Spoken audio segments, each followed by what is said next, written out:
We are live and in the opposite direction of where we should be looking at. There we go. There we go. We are live. The frame is amazing. I'm still master. Nice. The frame master of Brossard. No, of the world. Of the world. Okay, perfect. The most famous frame master on Facebook. That's him. No one has the title frame master, I'm sure. I'm pretty sure no one does. Unless they're making frames for paintings, which is what this podcast is about. Do you have an art piece? Would you like to get it framed? Would it make it more expensive? And would it sell for more? And is it worth the frame? Well, I didn't know that was going to be what it was about, but no, I'm just saving grace. That's awesome. So look, personally, I've never framed any of my paintings, nor have I framed any of the paintings I've bought yet. Really? I might frame some of them. One of the main reasons that I don't frame my paintings to sell them is because it makes them heavier, bigger, and bulkier to ship, and most of my art sells online. That's one reason. Another reason is, as much as a frame can enhance a painting a lot, and potentially you can ask a lot more money for it when it's in a really nice frame, but it's also hard to choose a frame because a really nice painting, say in a nice gold ornate frame, might really appeal to somebody, but somebody that's got like a whole modern chic decor in their house doesn't want that antique looking frame. They might love the art, but if it was in a nice black, sleek frame, they might look at that piece of art in a whole way. Right now? Why are you lying? How am I lying? How am I lying? Is there one right there? You do use frames. You frame your toilet paper. You gave that to me. Oh, okay, the toilet paper. You're right. Okay, I thought you were looking at my rat boy over here. No. Here. Your framed toilet paper. Is there some right here? I thought he was looking at this. I'm holding frames. Because I have this one framed right over here. And that's not the toilet paper. No, that's actually a drawing. This is actually a silver doodle. Yeah, nice. You picked up the wrong one, bud. Well, still, my point is still valid. He's a liar. Yeah, I mean, I have framed some of my paintings, but the brush paper ones, I mean, and this is smart. These used to go in the garbage, and putting them in a frame now, they don't go in the garbage, and people buy them up, and I'm sure I'm going to sell a bunch this weekend. I have a big event for 3 days where I'm vending this weekend, and I don't know if this one will be around when I come back. Probably not. And this is a doodle. So it's important to point out that, in the bigger paintings, it might not be ideal because of shipping and all those logistic things. But for smaller paintings, putting them inside a case like this changes the value 100%. Yeah, definitely. If it was just this loose piece of paper outside of this frame, it'd be absolute trash. In that case, I totally agree. And literally trash. But now it's worth how much? Like, give me one queen space. Like, I used to throw these out, and by putting them in a frame, now people buy them. And honestly, I think they're really cool myself. Yeah, some people really enjoy them. I've seen him sell them at events, and they walk away happy. Yeah, and, people even look at them, and they see things in them, faces and whatever. So anyway, I don't know. It's cool. So this turned trash into treasure. So, you're right. I have framed some of my paintings. Yeah, I just didn't think of them as my main paintings, Yeah, so frames are incredibly important when you're dealing with small things. I personally always frame things that I'm trying to sell. If it's a doodle, it looks better, and then I'm not selling you the frame, most likely. If you're selling it abroad, I'm most likely taking it out of the frame, putting it in a shipping that costs $2 because it's a piece of paper, and I get to keep the frame for more showcasing. Unless the person wants to pay absolutely for the shipping. Yeah, see, I don't know. For me, if you buy something that I put in a frame, you get it with the frame. Like, this is the only thing I ever put in a white frame because it's really the only doodle that I've ever done that I've ever offered for sale. So anyway, it's not on my website. I kind of made it for the event. It's actually done on the back of a piece of cardboard that I got that was to protect something else that I ordered. I forget what it was, but this is kind of recycled too. So I turned that thing that was going to just go into the garbage and I made it into art and put it in a frame. So it's sort of the same idea as my brush paper paintings. That's the power of the frame on small things. I totally agree. It can make things worth $20 easily. Again, there's always the possibility that someone might see this and be like, "Oh, if it was in a black frame, though." So you never know. So, but in this case, if it was just sitting there as a piece of cardboard on my desk and on my table instead of in a frame, then nobody would want to buy it, right? So. How do you deal with those people, anyways, that talk about if only it was the product that you don't have right now at the moment? You know what? Like, that's a common You're thing doing for an event artists. tomorrow. Yeah, I'm doing an event tomorrow, but even online, You're like, gonna see that person for sure. oh yeah, I'm gonna see that person repeatedly throughout the day. Is Oh, if only you had a red pen. Yeah, exactly. You know, if only you Oh had a yes, red you need a red pen. pen, I'm sure. Or can you get pens made with green ink, because the blue and black ink that we have, like, I don't know, I don't like writing with blue and black ink. I'm one of those weird people that likes green ink. So when you have green ink pens, call me. Like, a lot of times those people just are kind of making excuses not to buy something. So, okay. Yeah, so the point that I brought it up is don't be persuaded into making products if you hear that sometimes. Yeah, if you just hear one or two people suggest something, like, it doesn't mean that it's necessarily the best idea. But then again, sometimes it can be a really good idea too. You know, don't make a decision. You know, investigate, look into things, and Follow your follow gut. your gut. That's the best thing in any business. Your gut is always telling you what you should do. Even if it sounds a bit weird or strange, Mm-hmm. your body wants you to succeed because in the avenue of success, there's more electricity. So the body actually doesn't deal with space and time. It actually knows. Yeah, in a way, like, you get a gut feeling, and I know that happens to me all the time. And sometimes I, you know, listen to it, and sometimes I don't. And like when I do, I usually have things go better, even when that gut feeling is like not necessarily, like, to my mind, the smartest thing to do. But it seems when I follow that gut feeling, things tend to happen, and just out of the blue or whatever, and work out for the best. So I think that comes down, like, a little bit to faith and trust in the process of what you're going through, whatever part of your art career you're Which is in. just as important as framing. Yeah, it's framing your outlook on life. There you go, and that is free. You don't have to ship that anywhere, you know, like that. You can stick with you, and, like, hopefully when you're in a positive frame of mind, then you can make better decisions, and you know, act on them faster and smoother. And So are you feeling more positive? yeah, well, yeah, I'm definitely feeling more positive than I had been over the last few weeks. And it's you know, it's an upswing of things. And you know, I got a paycheck in the bank, so, like, things are starting to stable out financially for me. And Well, I'm I getting out saw of that you were trying to hire some woman from Albania. Yeah, I am. Tell me about it. Well, it's your Fiverr thing that you showed me about, and basically, what I'm looking for is somebody to manage a bunch of my social media accounts. And I found somebody who's got an amazing offer, and I haven't reached out yet because I need, like, another paycheck or two in the bank so I can clear some more debts before, like, I actually move forward on She's this pretty thing. hot too. Well, yeah, I guess she is not bad looking, but that's not the reason I wanted to hire her. I wanted to hire her because her package offered the most compared to anyone else I saw on It Fiverr. came with Skype calls. It came with 5. She's gonna basically manage 5 of my social media accounts, 3 posts a day. So, like, I haven't talked to her yet. I don't know how it's gonna work. I don't even know if I'm gonna hire her.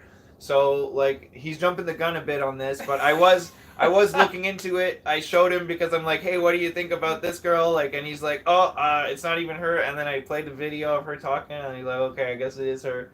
So I didn't believe it was her at first. I thought they were using this woman to rope you in into a king package. Yeah, because she has, like, the prince package, and then, like, the I don't know, the knight package. I think she has the knight package, the prince package, and the king package. And it's like, yo, I want the king package for this guy. Really, knight doesn't sound so bad. She's making basic package sound pretty good at night. Well, I mean, I think she knows what she's doing, which also proves to me another reason I want to hire her. She's, like, aiming herself to hire guys, so it's like, you're a knight or a prince or a king. That's like, yo, I want to be the king for sure. Like, you know, she knows what she's doing. So, Okay, if I want to hire her to help me with my marketing, explain what she's doing. She's helping with the marketing in the sense that she's freeing up your time. She's freeing up my time, yes, and she's gonna keep me active. You know, on days when I don't want to log into social media, or, like, I'm busy painting, or, like, I need to do grocery shopping and laundry that day, and, like, I come home from work and there's just things, other things I got to do in life besides always be on the computer. And it's going to free my time up. And honestly, like, I know when I say this, there's other people that can relate to this. Social media can be addictive. It can waste a lot of your time. Mm-hmm. It's hard to just maintain it as professional, because some of those people that you're on there with really are your friends, and or even your family, and, like, they're people you've known for 20-30 years, and you want to be part of that whole scene sometimes. And it's hard to step back and realize, like, wait a minute, I got to be in here for work. Like, I got to go paint right now. I got to log off of here. Like, I made my post. wait till the comments come in instead of staring and waiting how many likes come in and like, you know, blah blah blah. You know, like I don't need to reply to everybody instantly when they message me. I can, you know, make Aren't my you post worried if and you're wait not in and the da, da, da, da, da. trenches and someone else is handling social media, you won't know when those messages come in? No, because I'm gonna log in myself at least once a day to check into things and make sure everything's running properly. You know, like the boss of any company's got to show up at the office to make sure things are going smoothly. So, like logging into my social medias and replying to comments and messages is going to be me, the boss, walking in.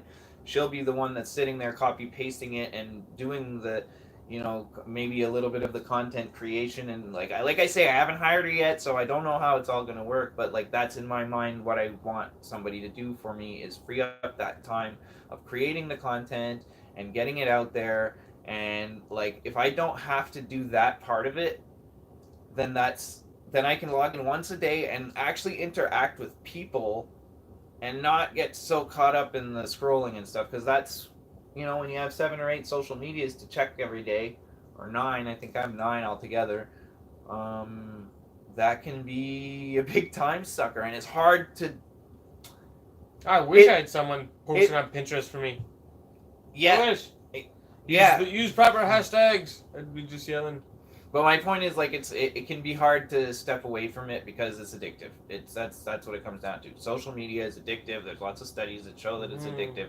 So if you're sitting there getting involved in your addiction to social media, and like it's not necessarily, like, it's one thing to go to, like, I guess I could compare it to, you know, you're at work, you go have a beer at lunch with your boss, and it's cool if you both go back to work, you know, when you're supposed to.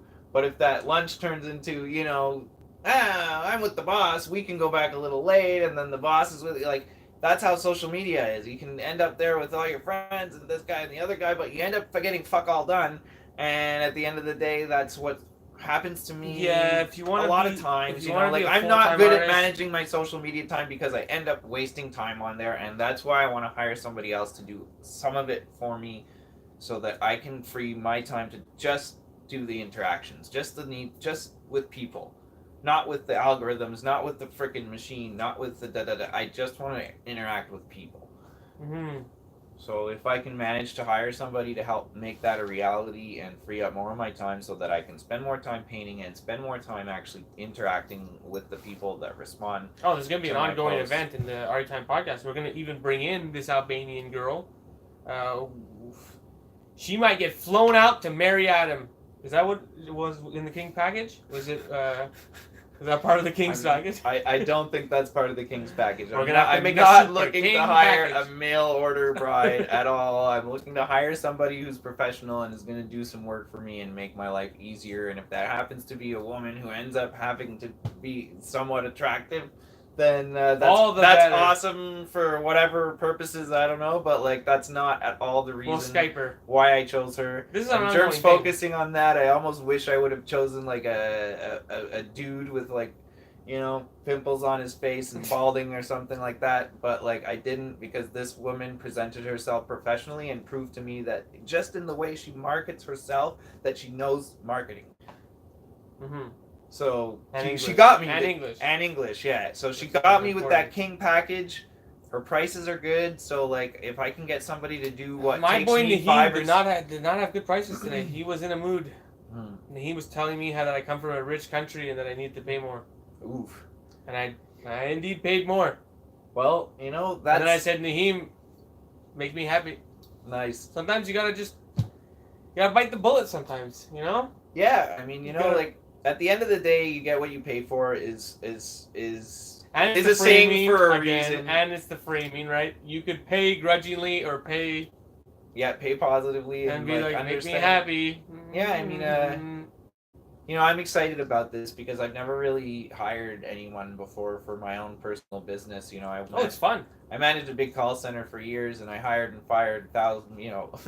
I think literally thousands of people in the 10 years that I worked there, and but in your art career, you haven't had a real employee. In my art career, I haven't had a real employee yet, you know. So again, it's Fiverr cool. is what we're talking about, and it's a good way to get. Yeah, and it's Fiverr. Double R. Yeah, 2 R's. It's a good way to get an employee. Yeah, it's a good way to get your get something going off the ground. And look, this is the like- whole point. This is about delegation. Is really what the word is. When you delegate, you free up time, and I don't think it's your passion to be doing every single little thing in an art business. So it's the good to social know how, media, but it's not always necessary No, to LinkedIn- do it yourself. Once you know how, then you can hire somebody else to and do then it. you're less of a and dick. you- And you're less of a dick too. When and- you know how it was done, yes, and you know what they're doing. you're So compassionate more. you're compassionate more with your employee that you're hiring. You understand what they're doing, but at the same time, you can understand if they're doing a bad job or not staying on top of it because you know what it takes if you've already done it. So if you're out there like looking at this and you don't have a huge social media presence, I recommend getting yourself on all these social medias that I'm on. Get yourself on Minds, MeWe, Steemit, Pinterest, Twitter, Facebook, Instagram, and what else? I don't know. It's overwhelming if you're talking about one person doing It's it. overwhelming if you're talking about over one person doing it, and you're What's right. It was what's overwhelming for me, but I learned what's how to top do priority? it, and now I can hire somebody. What's top priority? Top priority is. I'd say maybe Pinterest. So I that would Google say- searches come in. I would say if you have art that's like you have, let's say you have First- mandalas. yeah. Okay, there's people searching for mandala art on Google. The way to have your art seen when they search that in is Pinterest. That's so one top way. priority. No, this is the only way. It's Name not another the, way. It's not the only So way. name the other way. There's lots of other ways. Name the other way. SEO. There's all kinds of other ways. If you go type in Adam Millward mandalas, the first things that come up are not on Pinterest. Mandala art. If I type in mandala art, are you coming up? I'm not sure yet.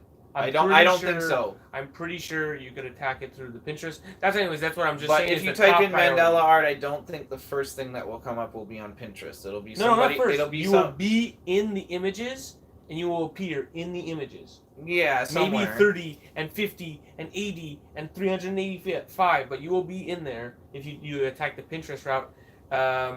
Look, Pinterest just went public, so Pinterest algorithms and Pinterest everything is about to change, and it probably already is changing as we're speaking. So Pinterest was the last big social media company that had been privately owned and had a reason to help all their members get traffic to their website and everything. Now that they're a public company, they don't have a reason to help you anymore. They have a reason to make you pay to get all the things you were getting for free before, just like Facebook and Instagram. Oh my god, you make it sound so dark.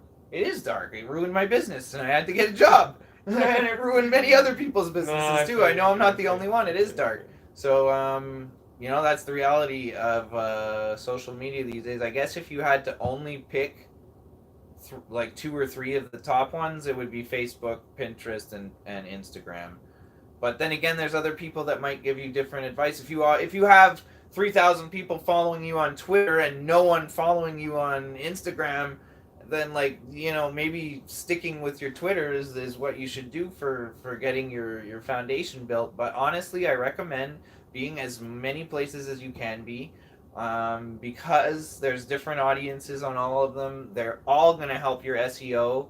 If you have a website, or even if you have an Instagram account, like even if you want to make one of them your main thing where you link if you don't have a website, or if you don't really have an Etsy shop yet, make your Instagram your main one. So you link your people on MeWe and Minds and Steemit and to your Instagram, and then you'll grow your Instagram faster that way. But it is spring, so all these social medias are really just a representation and a tool for real life. So get out there and find some events and meet real people, because that's how you'll get them back on your Instagram. I was at the bar the other day, believe it or not, and people were like, "How do I find you on Instagram?" And then they drunkenly followed me. The only problem is when people do that, they run into me. So what I was saying is, people see me, they follow me, and then they see 1 or 2 of my posts. If they don't like those first 1 or 2 posts, they never see my stuff again. You ain't dark again. Let's talk about you have Ribfest this weekend. It's a real life event. What do you get out of these real life events? Well, I usually get a lot of sales. Like, that's the bottom line, is I make some money. So, at the end of the day, I also have a lot of face-to-face interactions, and the fuel for the passion that gives me the drive to keep going and keep making art. There's nothing that can replace a kid coming up to my table and just eyes wide open and be like, wow. And that happened. This place I'm going is a family event. It's like a rivers and a barbecue type of thing, and The community is super supportive of all the local entrepreneurs and artisans and crafters and real estate agents who set up their tents at these events. So generally in the past I've had really amazing experiences where children come up to my table, 6, 7, 10, 12 years old, and they're just blown away by what I do. And sometimes, and I think we talked about it in another episode, even 10, 11, 12-year-old kids, they'll buy stuff from me with their allowance because they see my pens and they're like, wow, I want this. Or they'll see my magnets or my stickers, and like they have, like, I don't know if you remember when you were that age and like you first had your own money and could buy, like that's a really cool feeling to be what they want to spend their money on when like they're at that first stage of handling money. And like it's super super encouraging. And It's important for the community too, like to go and do events for the children so that they see people who grew up doing art. Because you're not going to meet that person. Well, I didn't really grow up doing art, so it's kind of even cooler that I get to inspire kids who do want to grow up doing art. Yeah, but it also took I had to meet an artist to realize it was possible. So that's why I think it's important to reissue that favor. Oh yeah, and stand there and tell kids that it's possible and make them believe. Yeah, there's a lot of reasons it's important to have artists in the community and have them be visible and be seen. And especially if you want to have a career as an artist, it's important that you're one of them. So no, get out there. That was the whole shift in this podcast. It's social media. But really, it's spring. You need to get out there. You need to find what events are happening in your community. What community are you part of? You went to Cosm recently. Now, something also I want to talk about, though, is like for all the people that are like, I was sick for 3 years. Let's just say you're in a small city. That might not be a whole lot different from being sick when we're talking about like get out there and do all these events, look da da da da da. If you're in a city with 2,000 people and there's one arts and crafts fair a year before Christmas at the local church and that's it, and you've got like the same 80 people that go to it every year, like there's maybe people watching that are in a situation like that. And that's where the online thing can be viable for an artist anywhere. I don't know, if you want to make a living as an artist, you really do. You want to be an artist, you have to go to a place where art is supported. So if your town doesn't have a big art scene that can support professional artists, you need to move. There's no two ways around it. Yes and no. Like you can start building your career from you're anywhere. Fighting an uphill battle. Yeah, but you're always fighting an upward battle. Telling somebody to just pack up and move is not a lot. For some people, is a lot more complicated than spend 2 or 3 hours a day on social media. I'm just saying my advice. My advice is if you want to make it as a professional artist, you better go to a town that has professional artists. My advice is, yeah, maybe at some point you want to get there, but if you're still starting to build your career, then having a social media presence and having people follow you on a bunch of different platforms and starting to build it that way, if you're not in a big area and moving to one is like out of the question for whatever reason, you've got your job, you've got your family, you've got whatever reason that you can't just pick up and move to New York City or LA or Paris or London or wherever this big art community is magically appearing. Boulder, Colorado. Boulder, Colorado is saturated. I know a lot of artists that are friends with me on Facebook, and they're like, this place is garbage now because everybody's here trying to sell visionary art. Like, it's really like over flooded with art, with really, really talented artists. Saturated is a word that losers use to frame their reality. Don't use that word. Saturated. What does that mean? That means that there's a cool ass scene, that there's a lot of people there popping, and there's a lot of events. Sounds awesome. It means that maybe it's better to be a big fish in a small pond than a small fish in a big pond.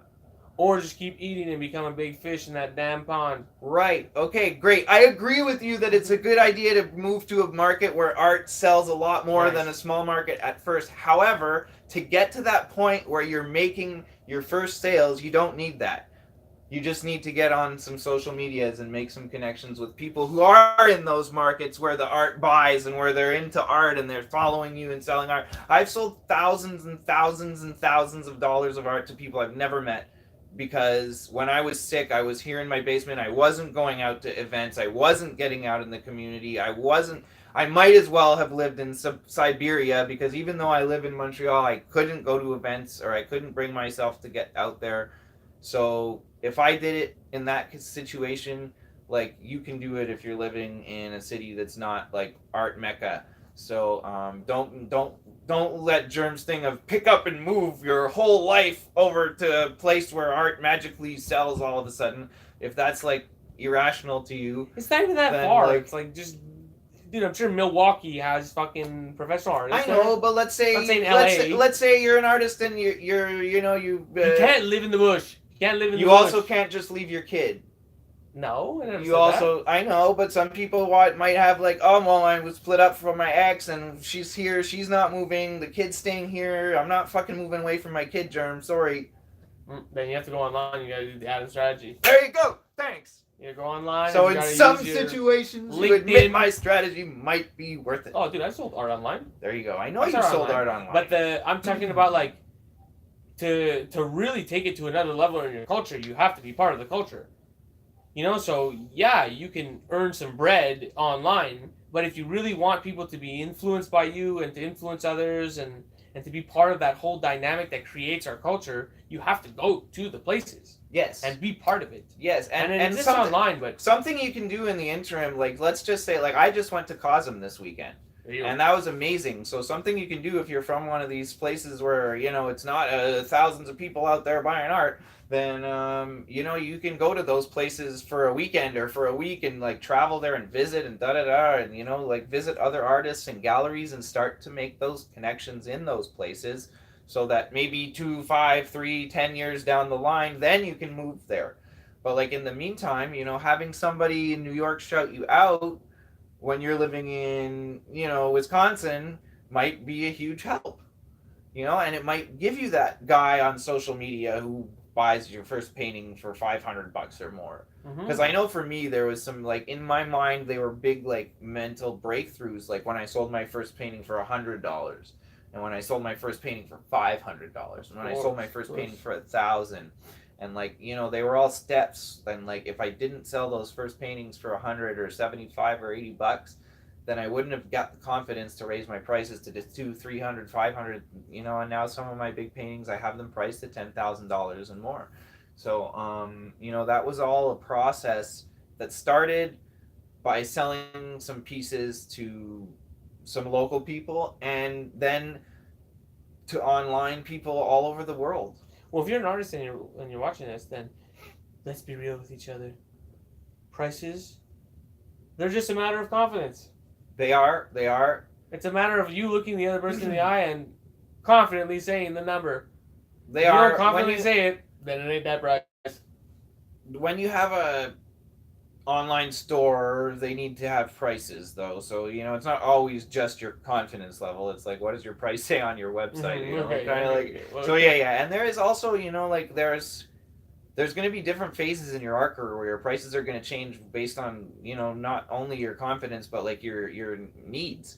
You know, like if you have a job and da da da da da, and you're at that early part of your career where your goal is just to start getting sold, so it creates that demand for the next people to buy more, then you can sell art for cheaper than when you're at the point where you're living 100% off your art.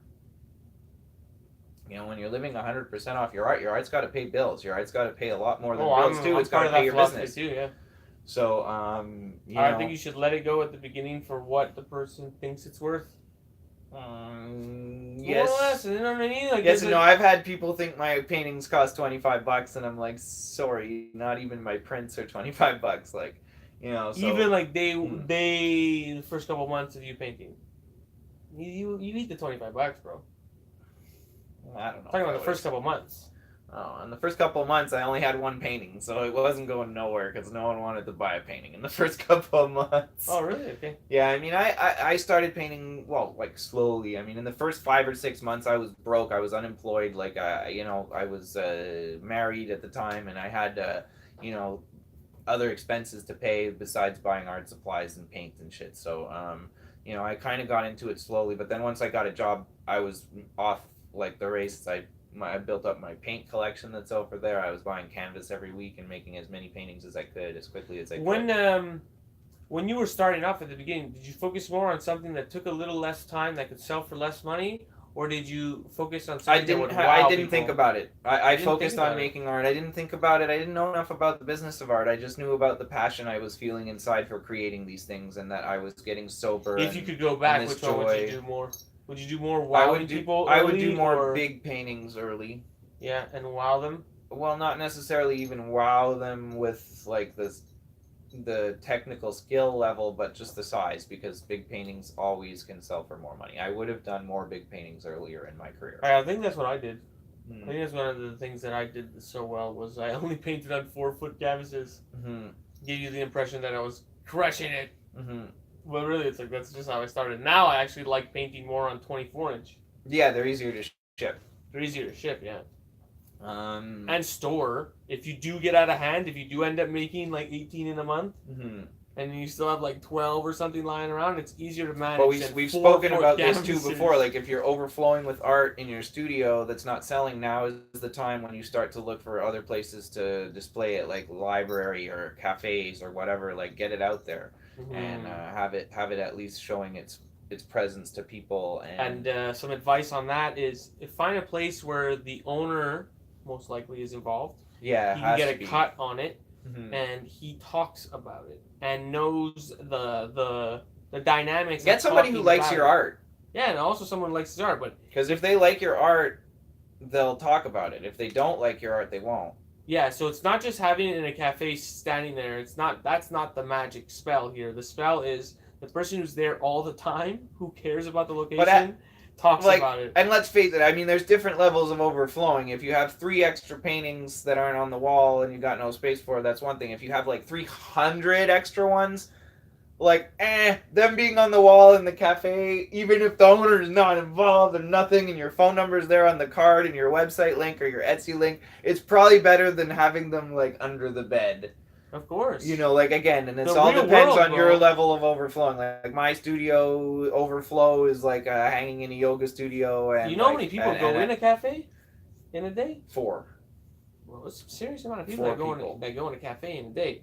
So if we're talking like social media versus real life has some serious Numbers, yeah. advantage. Yeah, and that's why I'm looking at getting like those Boston pizza ads that we talked about last time. I still haven't sat down with the owners yet and made it happen, but you know, I really want to. So I got to sit down with them and just get them when they're both in the office together and nail it down so that you know, my presence is broadcasting in a place. And like I found out, take a trip to BC to find out. Find out what this actually looks like. Well, I found out when I was in Cosm that I thought Boston Pizza was in the United States. It's not. Like, it's only a Canadian chain. That's hilarious. I had no idea. So all these people hearing us talk about Boston Pizza, they think I'm talking about a pizza restaurant in Boston. It's like, no, Boston Pizza is a Canadian pizza chain that's owned by like a very rich man who is on the Canadian equivalent of Shark Tank, which is called Dragon's Den, and yeah, so it's a good place to advertise because it has that good association with the guy that's on Dragon's Den, and you know, I can't lose by putting my ads there if I'm getting them like for almost. And it'll be there. I'll be running all year long. The ad. Yeah. I'll take a fucking trip out there to make sure that it's running, bro. Go ahead. Germany investigates. Boston Pizza. Mm-hmm. No, sure, would you like some pizza? No, I'm just. It's pretty much like the equivalent of TGI Fridays or Applebee's or something like that. It's like not fast food, but like not fine dining either. It's like that in between. Oh, I'm sure teenagers are making your pizza. It's that in between level where, like, you know, it's not. It's that Friday afternoon, take the family out and have a like sit down dinner and be able to order a beer instead of just a Happy Meal there. Mm-hmm. Pretty much. So anyway, that's neither here nor there, but that's another way to frame things. Like if I frame this job that I have like in a good positive light, that you know, I was not happy about having to get a job, but now like that I've settled into it and accepted the reality of Did you tell people they have an help desk in the corner and you're the manager? I haven't told people that I got promoted yet. I don't know. Maybe I did. I think we did. I don't know. I haven't. I don't have the L desk yet. It's being installed. Like, I'm getting a manager's desk, and like, yeah. It's being installed. Yeah, they're like actually listening to my suggestions, which is freaking awesome because I worked for a guy for many, many years who didn't listen to any of my suggestions, especially if they cost money. But the people I'm working for are amazing. I'm really happy working for them, and like it really worked out well. I mean, I guess like there's a Sense of higher validation that comes when you manage her so quick.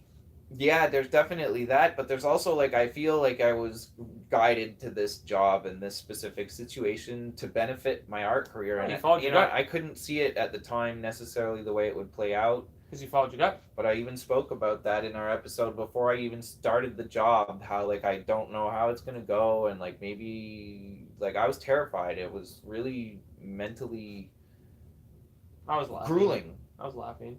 No, I'm sure you were, but It was a roller coaster for him, and it's like so obvious where it was going. It wasn't obvious to me. And Manager with the help desk in the corner. Manager at the L desk with the corner wasn't obvious Who to tripped me out at the whole all. way. It wasn't obvious to me, man. Like even the first week into the job, like I was very strongly considering quitting and like just coming back home and doubling down on my art efforts. But I think that it worked out better this way because I'm gonna have some resources to be able to invest into my art career. He's gonna have an Albanian as a wife. business, as a business. I'm not gonna have an Albanian wife, and like anyway. If I do, it probably won't be her. Maybe she'll introduce me. Maybe she'll introduce me to her sister. I don't know. Oh, maybe. But anyway, like the point is that it turns out that this job is going to provide me with resources that will free up my time to actually focus more on the most important thing an artist does, which is make art.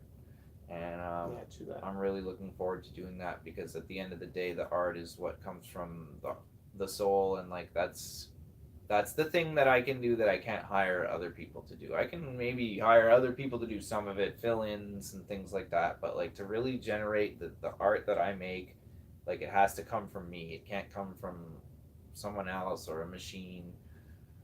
It can't be like a German minimalist crap or something like that. Like it's got to be my full Adam Millward self. And that's who I am, and that's what my art is. So Mm-hmm. if you're into German minimalism, sorry, you're watching the wrong channel here. One of my tricks is not having Wi-Fi at the house. I think that's crazy because I couldn't live without Wi-Fi. Like I couldn't live I listen to music on the internet, and I always have, and I always will. Like YouTube's my go-to place for music. I know a lot of people at Spotify or SoundCloud or whatever, but YouTube with ad blocker has always been my go-to place. I get all this amazing music that like just pops up from listening to stuff and like getting these albums that have 2,000 views.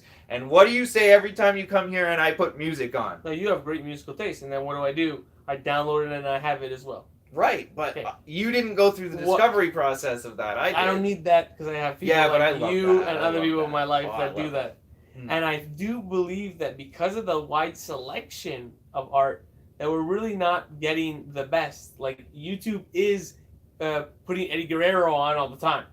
I actually haven't heard him in a while. Okay, but you know what Tommy I mean. Guerrero, by the way. Okay, but you know what I mean. Yeah, I know what you mean. They're limiting the true mass of the content.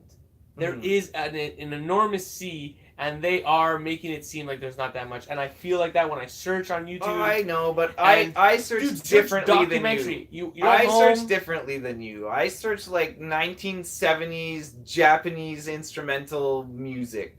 Okay. And like true that, but I come up with stuff like that, or I'll search. My point was when I have the internet, I kind of feel nowadays the way the internet is confined and like tricked by my own searches. That if I search documentary on YouTube, I'm really not getting people's uploads. I'm getting the uploads that they want to show me. Mm-hmm. So that's why you have to be really specific. By not having the internet and having DVDs and stuff like that, I get exactly what I want, and it doesn't fuck around. No, I hear you. I think downloads. I think like if you're a single person who doesn't have other people living with you that rely on Wi-Fi for their entertainment and for other things, like it can work. But like, let's be realistic. This is 2019. Not having internet at home, like you're a fucking diamond in the rough, man. It's like we both have part of that in like I don't do social media on my phone, so I'm pretty much a diamond in the rough in that way. He doesn't have internet at home. He's like an internet nomad, like wandering from Wi-Fi oasis to Wi-Fi oasis. But I'm sure there's places in the world, like I'm sure in South America, that's how they live.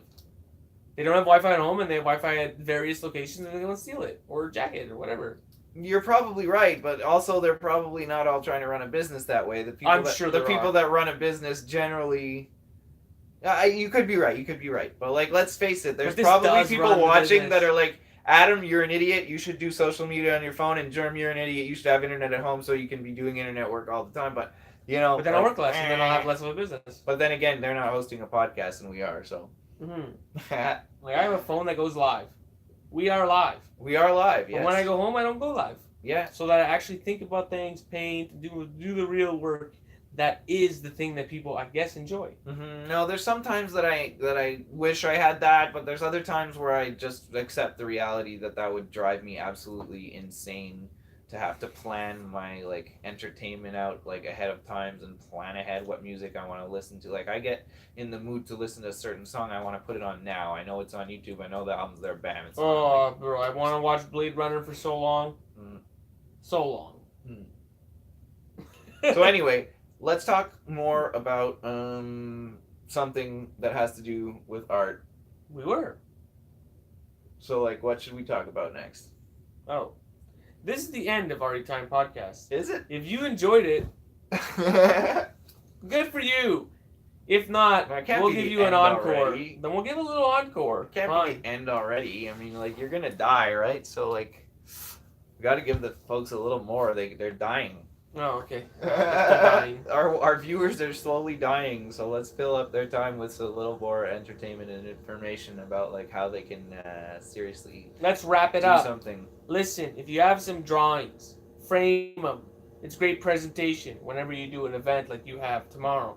That's true. Having a couple things on the table that could be switched for $20, $40, that's just great. And it makes you look good when it's framed. Yeah. So get some small frames and a at good- local churches or local thrifts. Or even at the dollar store, you can get a lot of small frames, you know, standard size frames, 8x10s, 5x7s, things like that for like really low prices, and they really step up that that look when you're presenting your small art. And you know, if you don't invest a whole lot of money into the frame, like, you know, $2, $3, $4, then you know, you can turn it into something pretty profitable at the same time. All the better. And you can use the frames for a style of photo that you take.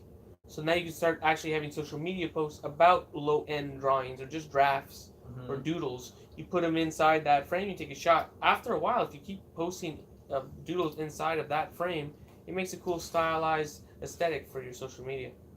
It does, yeah. That's Just why I put kind in of a always specific keep. color or.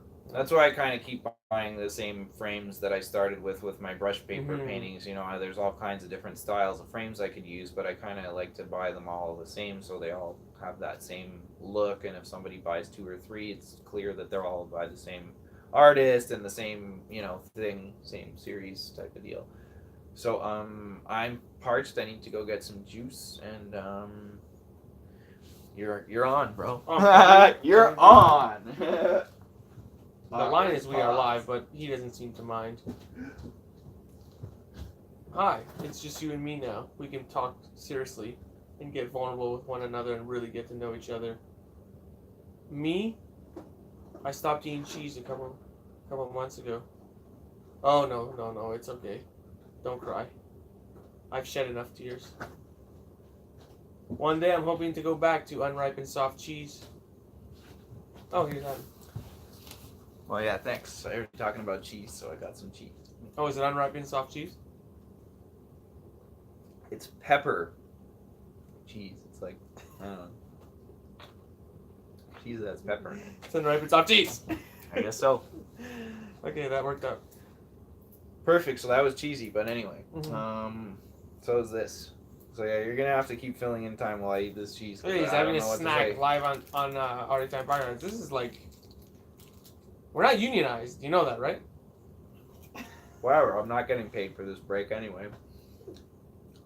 Maybe we should get unionized. Is there a podcasters union? Yeah, there's for sure. No, like Sipitak or whatever. Call Joe Rogan and find There's out. an artist in Montreal. There's an artists union where, like, at one point the city, when you get older and you're on the board, the city will have to ask if something is indeed art, and the Sipitak or whatever the fuck their name is. I'm not sure if that's actually art. They get paid by the government to determine if things are art. So Okay. good. And obviously, it's obviously it's not art unless it's their artists. Clearly, you know, it's so obvious. Yeah, that's So that. we should become part of them. So let's Let's join them. introduce our audience to the word nepotism. I have no idea what that means.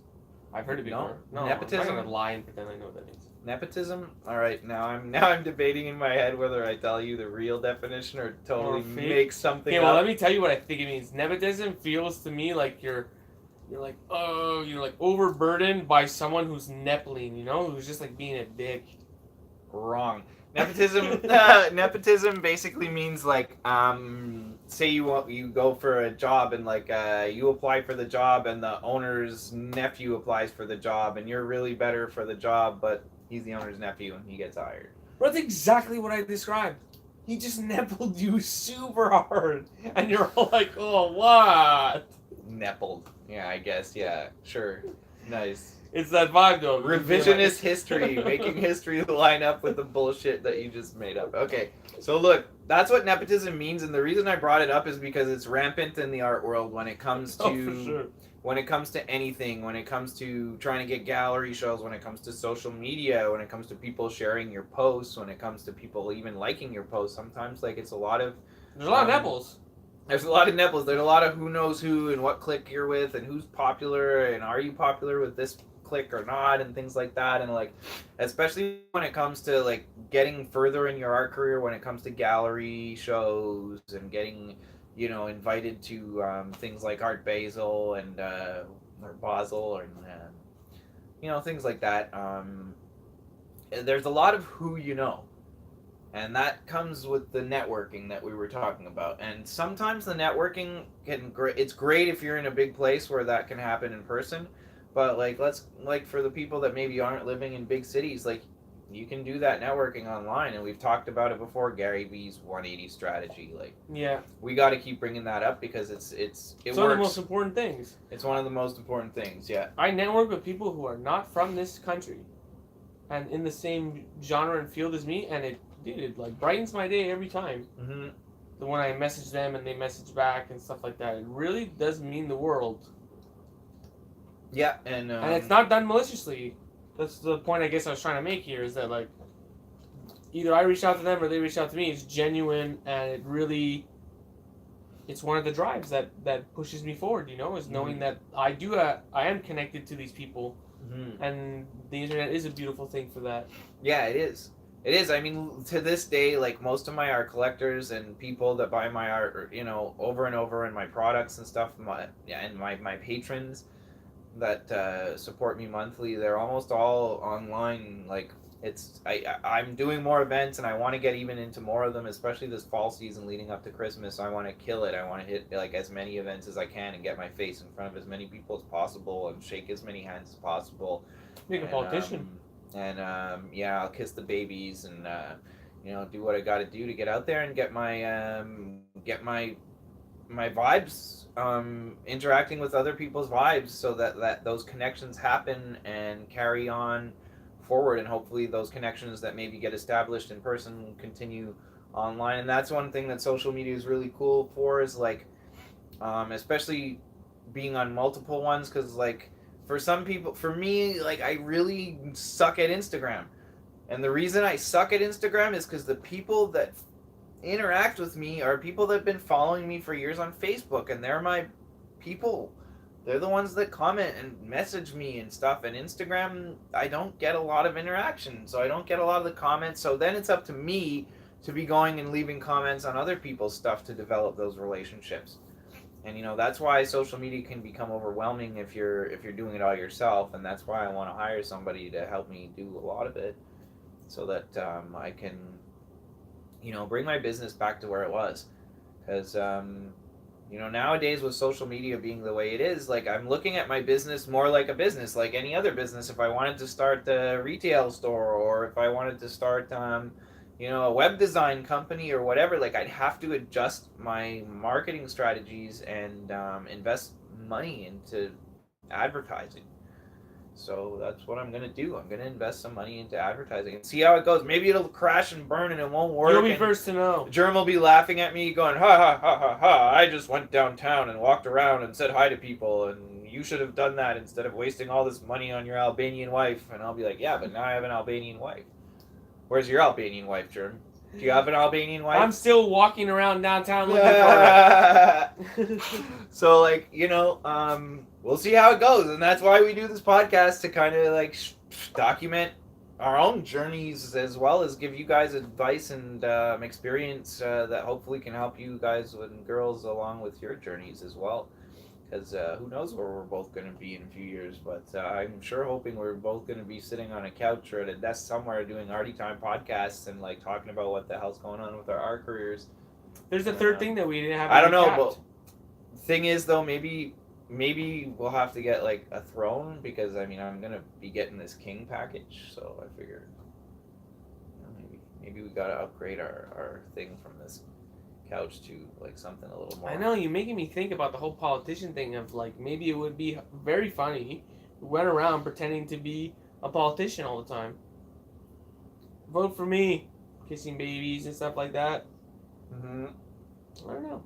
It's a good art piece. Maybe it's just not an all the time thing, but a one day thing where you're in the metro and you pretend that you're voting for the best artist. Yeah, I guess. Vote for me, best artist in Montreal. Yeah, and then we could even set up a website where, like, we could even like make up artists, like, or we could contact like a bunch of German minimalists and like have all German minimalist artists, and then me and you.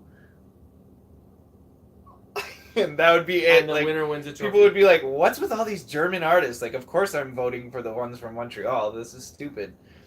And I'd be like, "Yeah, it is stupid, and we got you because you just voted for us, which was the plan all along. Thank you."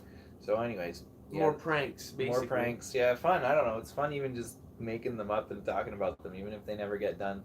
Like, it's fun being a creative person and thinking of how to get your. Well, I don't know if we talked about this on Arty Time, but I had swindled this publication in Montreal.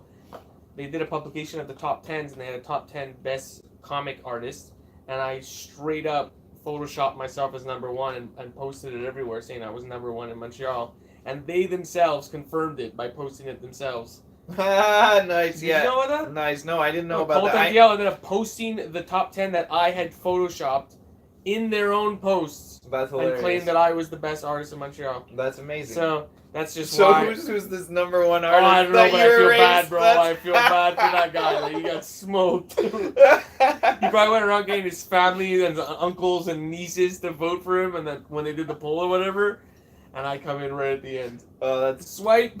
That's up. That's hilarious and sad at the same time. Yeah, but this is how it I don't plays know how out. I feel about that. This is but how it's it plays hilarious. out, right? Like, it's hilarious because it worked in your favor, and it's like a Monopoly card, bank error in your favor. It's like he made the meme, or whatever. He did the Photoshop thing.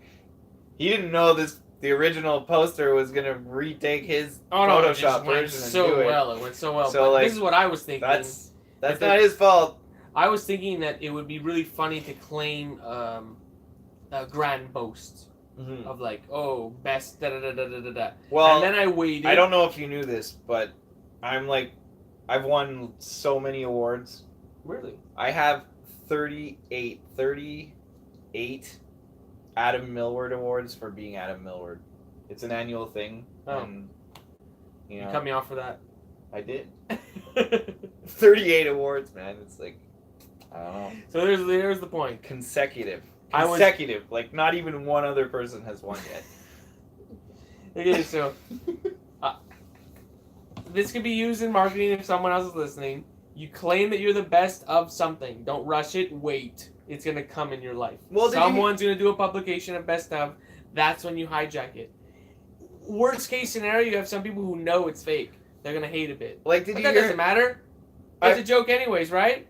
And then the other people, they're actually going to think it's legit. I've heard a story, and I don't remember, like, they made a commercial about it too, but I heard a story, and I think it's true, that, like, a bunch of guys at one point went to, like, a trophy shop and bought medals. And, like, they all, like, rented a limo, and like they got track suits. Like it was during the Olympics or something, and they were in the city that the Olympics was being hosted in. So like they rented a limo and they went and got limo like medals made and like country like matching track suits, so they all look like a team that just won a medal. And then they had like a few of their friends who were like dressed normally, and like they pour out of this limo with their friends all going like, yeah, patting them on the back and everything. And then like the bars would be like, let them all in, give them free drinks, like the medal winners are here. And like it was all a ruse. And it's just the same as like I know we've spoken about it off camera. I don't think we spoke about it on here, but getting those like reflective vests there, the orange safety vest. Like there's a hard hat. A safety vest and a hard hat and a walkie-talkie, and you can get in anywhere for free.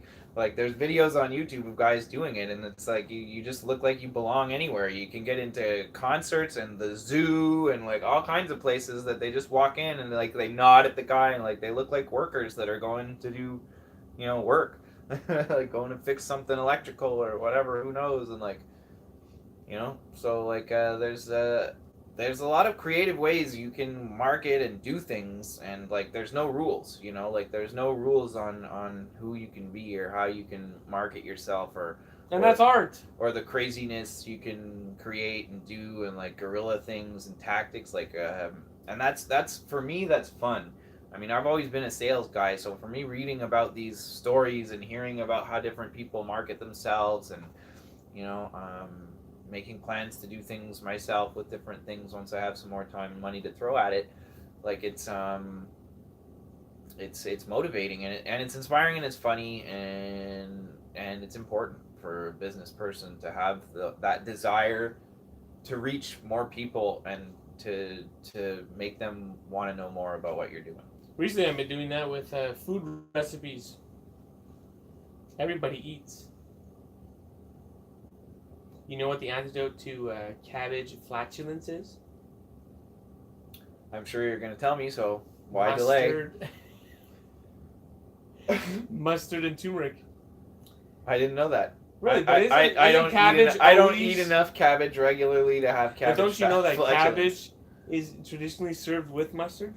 I know that on hot dogs in Montreal they are, but no, I didn't know traditionally. It's always in there, and that's why the antidote, straight from the antidote, you will have flatulence.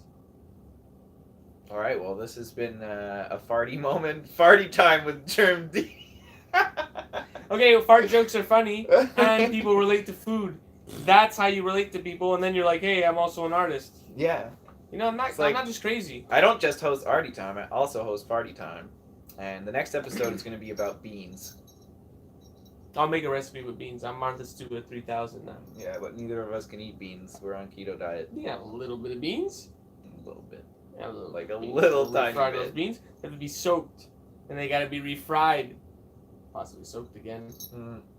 Or you could just buy refried beans. Okay, why refried beans? Yeah, you can get that. Like, it's a thing, This is 2019, bro. They have AI that monitors our shit and like will prevent our video from being played if the radio is on in the background. Like, they have refried beans.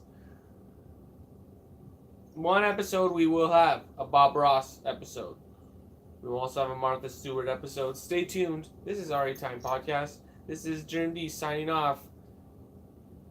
Till next time. Yeah, I don't know. I guess we're about done, eh? What time is it?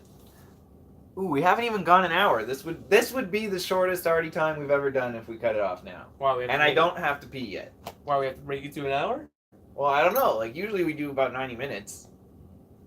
Is there anybody watching live? No. No? Not right now. No? Oh, that's like a kick in the nuts. All right, so I guess we can shut her down then. Shut her down. Shut her down. We're done. We're cutting it off. Okay, and, I'll probably wait till it goes to 59 just to make sure that we don't breach that hour. But an hour's pretty good, bro. I guess it's pretty good. If people aren't watching, though, I There's guess other podcasts. Isn't that good if 11. nobody's watching? This episode. Well, listen. Hey.